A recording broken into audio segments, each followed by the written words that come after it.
Now to a Channel 6 News investigation. For more than 13 years, a massive pile of tires in Coryell County has threatened the safety of nearby homeowners. But after almost a year of Channel 6 News coverage, the issue is finally getting dealt with. Channel 6 News reporter Andrew Moore is in studio to tell us what it took to get us to this point. Andrew? Chris, both myself and Curtis Coolin have been out at the site of this tire pile multiple times over the last year. Locals say it's a fire hazard, the mosquitoes are horrendous, and it's a great place for snakes. Nothing was going to change until the Texas Veterans Land Board finally paid to have it cleaned up. But 10 days ago, the Land Board's senior deputy director sat across the table from me and told me that they are ready to pay for that cleanup in January. And the bureaucracy getting to this point has been amazing. Say I got 33 acres, so a third of it, I can't even go back there. It was one of Coryell County's best kept problems. People moved in next door or bought property nearby, only to find out that the mosquitoes were horrendous and the entire area was a fire hazard. Once this set of tires were to catch on fire, it would last for months. Responsibility for cleaning up the tire pile, which can be seen from space, belongs to the Texas Veterans Land Board.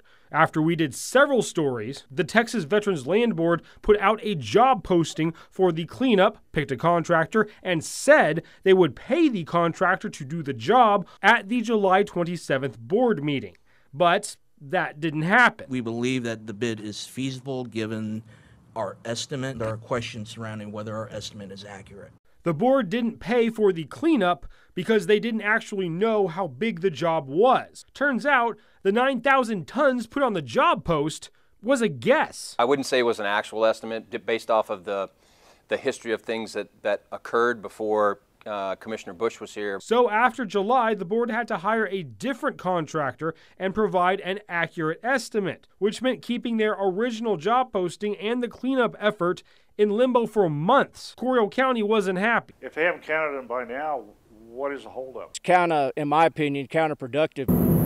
But Channel 6 stayed on the story, and in October, the board paid contractor Cobb Findley to do a survey, taking additional images by air and checking for buried tires. At the October 26th meeting, the board had a new estimate and could finally pay for the cleanup. But again, they didn't. We will need to revisit the overall scope for cleanup, and therefore it's recommended that we not award the current bid for cleanup because their new estimate was too low. Now the board says there are only 250,000 tires at most, which means the original job posting needs to be changed, a cleanup contractor will have to be selected again, and Coryell County will have to wait for yet another meeting.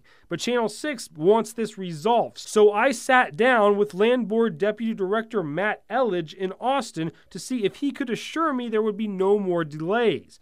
He claims there won't be. When we have a special meeting, I would say we'll be able to move forward. Instead of waiting for the next meeting, Elledge says a special meeting will be called so the selected contractor can be paid as soon as possible. Harrell calls that a win. I'm very optimistic. It's been 13 years and I don't think we've ever gotten this far. But until the last vote is cast and the cleanup is officially paid for, you can bet Channel 6 will be watching.